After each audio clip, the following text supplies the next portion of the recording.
Hello and welcome back to a Mad Men Big Finish review, a video series where I review one of the latest Big Finish releases. I'm here with a lot of motion McGee, Professor Pixel. It's me. That's him. And we are here to review the latest in the Six Doctor Adventures box set range from Big Finish. Mel's Big Bash.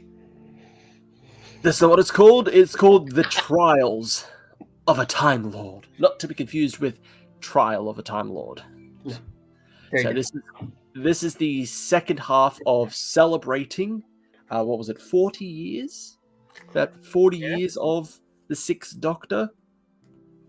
At the start of the year, we had the Quinn Dilemma, which was like a celebration of the Sixth Doctor plus a lot of like his audio stuff as well. Because primarily it was like half TV companions, half audio companions. But that was still a big celebration of the Sixth Doctor. We did a review on that early when it came out. It's a really good box set. So we had high expectations for this one. We were very, very impressed and enjoyed the Quinn Dilemma. So when they announced the Trials of a Time Lord, we were like, ooh, you know that video, that GIF of Colin Bacon being like, more of me, or like more of Six. Yes. Not only that, you had David Banks back as the cyber leader. That is, and I quote, excellent. I wish they did. Because sometimes they do like Big Finish will do like behind the scenes video stuff. I wish we had one for this, and it goes to like David Banks in the recording booth, and when he goes excellent, he does the hand movement. Excellent. But no, we are here to review the Trials of a Time Lord. Spoilers throughout this entire thing, so if you haven't listened to it, that sounds like a you problem. Yes, I am shaming you. So, Trials of a Time Lord, it is a 6-part audio story written by Rashana Patel, Catherine Armitage, and Stuart Pringle. I believe they were on the previous one as well. I'm pretty sure I think they were on the Quinn Dilemma. I should have got this up earlier. There we go. Quinn Dilemma. Actually, no. Interesting. Okay, so it's different writers for both boxes. I think that's good. That's more of a variety, having different writers on these box sets. That's good.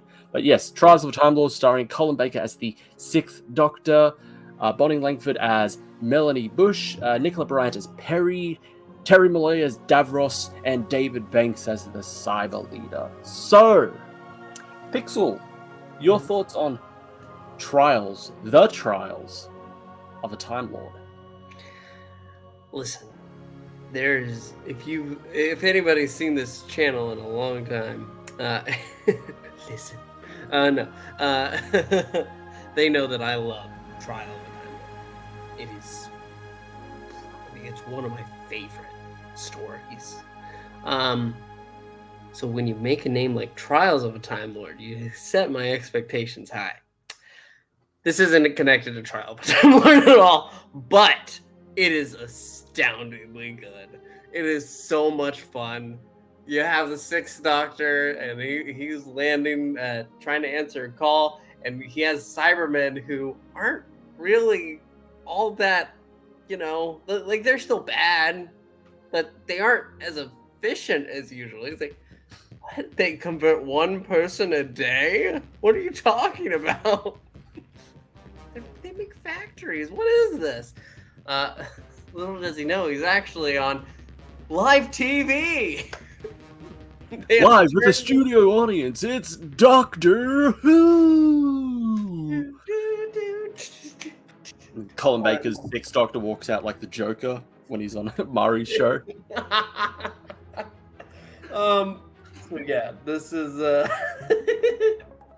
this is very different. And so they go ahead and they make a show for the Doctor because, we have a Time Lord. So we're going to make the Trials of a Time Lord. And you know what? It's a lot of fun. It's a lot of fun because he's going around. He's not believing half of it. It's also sad because the person that tried to call for help died. She gets turned into a Cyberman. She gets turned into David Banks. It is not excellent, but that's one of my favorite bits because they finish the first story and it's revealed that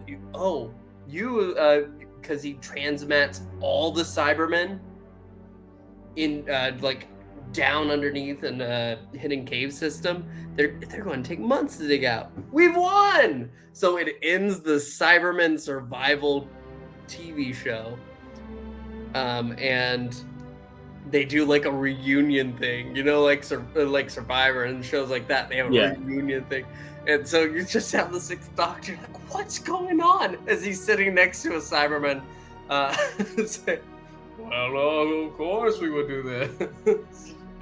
It is, and he turns to the camera and it goes, excellent, and everybody reacts. It was great. The audiences were me whenever David Banks' cyber leader says excellent. Like, he said insert Leo Giffler. It was so good.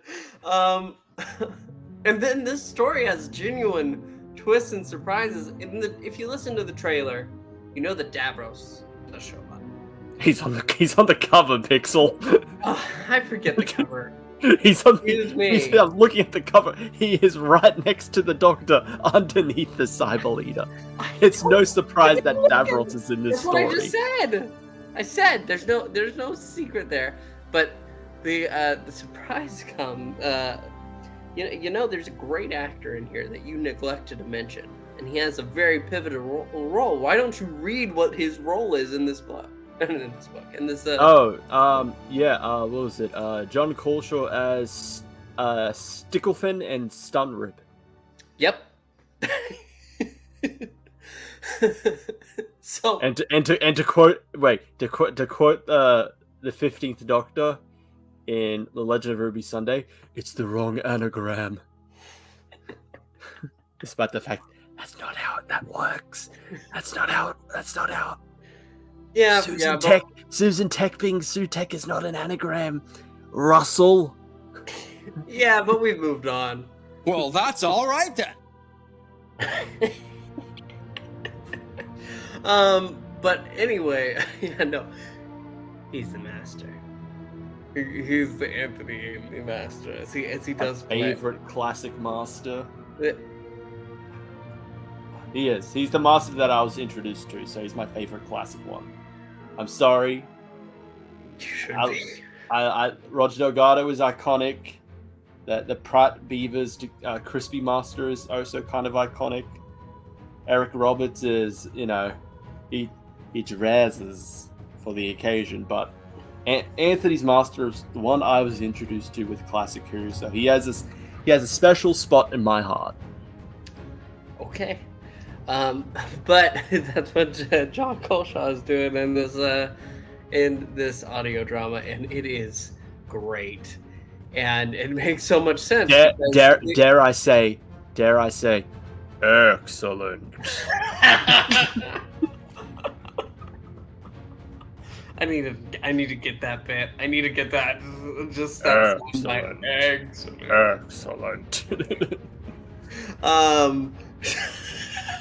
So, anyway, but with that reveal, trying to the Doctor and Davros have to working together because Davros has just been tossed in. You're stuck here too, aren't you? Perry being here is weird, and I know about the mini Perrys. Perry and the Piscon paradox, where it's like, oh, there's a lot of them now. It's like a lot of Perrys. Oh. Okay. Yeah, but here it's a little weird. Like I know how she is, but it's playing on TV tropes, and I think that's also how they built it up to her appearing. And she's like, we have a special guest appearance, and it's like here's Perry. Like that's what it is. It's playing on like TV tropes where it's just like they bring back a character, especially like a character who like quote unquote died. It's like, oh, I thought you were dead, and then they do a whole like, no, this is how what really happened. I think that's how you're supposed to feel when Perry gets introduced to it, considering the whole setting is a TV show. So they're playing on that trope of like bringing back a character. Yeah. But yeah, she's come back and she's Warrior Queen mode, and that's fun. That is fun. And the Doctor doesn't believe it's actually Perry for about half of the second story. But overall, the story's just a lot of fun. It's a good celebration in that way. It does. We didn't talk about bringing back what's the name of the species? The Androgams. Yes. The Androgams from everyone's favorite multi-doctor story, The Two Doctors. The Two Doctors. Yes. Yes. We do get the artsy one. Oh, we're not old here. I wouldn't want to taste you. Oh, well, we're not all cooks. I prefer the arts. Okay. That's nice. That's nice. Considering this is an androgram, I was actually kind of I was expecting him to be like my ultimate medium for the arts is people. I almost expected like, yes, I would use your blood. And use your blood. It is the finest pigment in the galaxy. But no, it doesn't. It doesn't. That's disappointing. How dare you do Pixel's favorite alien species in Injustice? Urgh. My favorite alien species? Yes, the Androgams. That's my favorite. I remember you telling me every time before we go into a stream, you're like, hey, Chris, I really love the Androgams. I mean, I love really that big. I love the big bushy eyebrows. Which sounds really stupid, and it's actually quite comparable because I really love the adipose. I wish they got more recognition. They're really cool. They're cute. They're cute, but they grow into these giant hulking fat beasts. We don't know that. That was just concept art. More than concept art, it happened in comics too. Oh. They make an appearance. Do I read? Giant. They're huge. It's like... Do I look like someone who reads? No. ignoring. No, I'm sorry. You don't want. Ignoring the pile of books that are somewhere behind me. Sorry. Right there. Yes, the tower of books right there. Doctor Who. Ew, no. What am I, a nerd? That's right. You read Warhammer.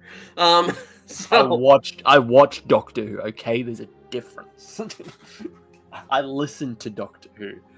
Don't you read? That, my friends, was a lie.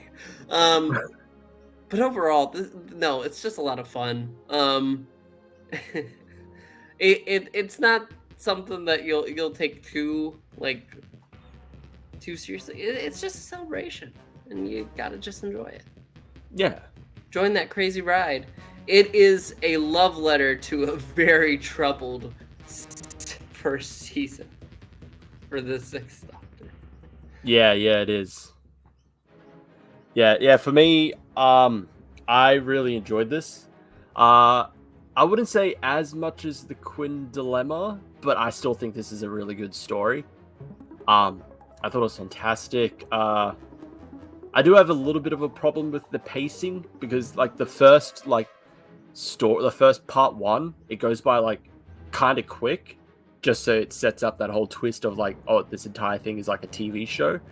But then after that, it kind of slows down a bit.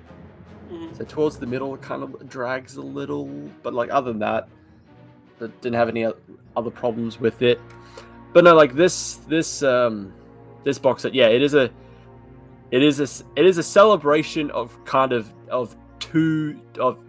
of Six's only two seasons, season 22 and 23. with having like the Cybermen, Davros, the Androgams like in this season. The death. Wait. You got this wrong. It's a celebration of Twin Dilemma and then his first season. But it's not really a celebration of Trial of the Time Lord. It's following the format. It's also I given that it's a TV setting, and the producers on this this show keep adjusting the show to what the consumers want, and that the fact that in the first half of the show, the quote in this story, the quote unquote companion to the Sixth Doctor suffers a tragic end. They're killed. I think they purposely designed this to mirror Trial of a Time Lord, where in the second story at the end, Perry dies. I mean, they even point. I think they even pointed out in this story. They don't ever say oh, this is just like with Perry, but they're just oh no, the Doctor has suffered a tragic loss of his companion. Yeah. Because remember, Perry in Trial of a Time Lord, she has her mind swapped. With I remember Trial of a Time Lord. Yeah, The with one of the mentors, and then the was it Tiff, Tiffany, the character, she's turned into a Cyberman. Yeah, no, I get that. It's supposed to mirror that, but and it's also mirroring the production side of season 23, the kind of what was going on behind the scenes, especially with the higher ups. I felt because it was Michael Grade said the tone of the show, it was wanted it to be a bit more humorous. He didn't want it to be more violent. So, and there's the two audience members, the two watchers of the shows, and one of them points out, why is there no more deaths in these shows anymore? I don't find this interesting. I think it's supposed to. I think it's supposed to be it's also serving as a kind of meta commentary of season 23. Because if we're only having 2 box sets to celebrate the Sixth Doctor, but it's only about the Sixth Doctor, but then season 22, then what about season 23? Yeah, but that's the thing. I mean, it'll be aside from the name of this box set, but it's pretty much just that though, because you get the Cybermen, and then you get Vengeance of Varos, which they go ahead and they talk about how it really just spoke to them, it brought that memory back. You have the aliens from the 2 Doctors. You have wow, they didn't really celebrate the Mark of the Ronnie. I have the list up. Well, the Master's in that, so. Oh, there we go. And then you have the Daleks. It's really just celebrating season 20. It's celebrating season 22, but it's also kind of doing a meta commentary on season 23. Not actually the season itself, but more of the production of it. Which means they need to do one for when it's 40 years of season 23. They have to do it. No. But yeah, this is overall celebration of 40 years since season 22. But I said, it's a good Sixth Doctor celebration, though. It's a good Sixth Doctor celebration. It is kind of poking at referencing his last season, especially with how this is kind of structured, and the fact that it's set as a TV show, this story, and the TV show is constantly changing because of what they think the viewers want. Yeah, I know. Or they see if that the show is quote unquote failing, they cancel it and they just replace it with something else. So I feel it's a celebration of season 22 with a bit of a meta commentary on season 23. Like, you wouldn't just call it the Trials of a Time Lord just because, I know. hey, it's a reference. If this whole thing is supposed to be a celebration of like 40 years of since the Sixth Doctor debuted. Yeah, no, I get what you're saying, but I still want more of a celebration for my favorite story. That's what I'm saying. What, the Twin Dilemma? How dare you? You've already celebrated that. Time Lash? Yeah, what was the Time Lash celebration this Pixel? Yeah. I'll give you a time lash. Let's get into our rankings. You go first. All right. I'm gonna go 8.5. It's really good. It's a really good celebration. I love John Coltrane, man. Every time he speaks, it's like music to my ears. But I love Six in this, and I love the trials that he faces. And it's just so much. There's so much good. It's not one of the best stories, but it's a great story. So 8.5. Yep. I would have to agree with you on. I would also be giving it an 8.5 out of 10.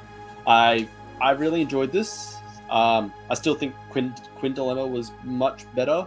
I can't remember what I ranked that, but I enjoyed that one a bit more than this one. But that doesn't really deter this one. Doesn't bring it down because I really enjoyed this one as well. Six is always as fantastic. Mel, great. Perry, great. Davros, great. The Cyber Leader, excellent. Excellent. It's just a lot of fun, and I like when they do these celebrations for the Doctor in Big Finish, because when they did 40 for the Fifth Doctor, 41, it's alright, but 42 was really damn good. 42 was excellent. I think that's from there on, they're just like, okay, let's just give the Fifth Doctor just peak. Let's just give him some peak. So the Sixth Doctor doing this really good. I know they got one for the Fourth Doctor coming up soon. So, no, this is a really good story. No, I really dig the cover by Sean Longmore, one of my favorite cover artists over at Big Finish. No, this is a fun story. If you like the Sixth Doctor, you will absolutely enjoy this story. If you like the Quinn Dilemma, you will absolutely enjoy this story. It's a fantastic story, and is a great continued celebration of this era. Yeah. He has to clarify, if you like the Quinn Dilemma, not if you like the Twin Dilemma. If you like the Twin Dilemma, there's something wrong with you. If you like the Twin... yeah. If you like the Twin Dilemma... Villain! Evil murderer! 1,000 hells upon you! But no, that is our review on the Trials of a Time Lord. Thank you everyone for watching. If you remember to like, subscribe, hit the notification bell. If you've listened to this box set, please let us know your thoughts in the comments below. And we will see you all in the next one. Good night now. Ciao. Alonze.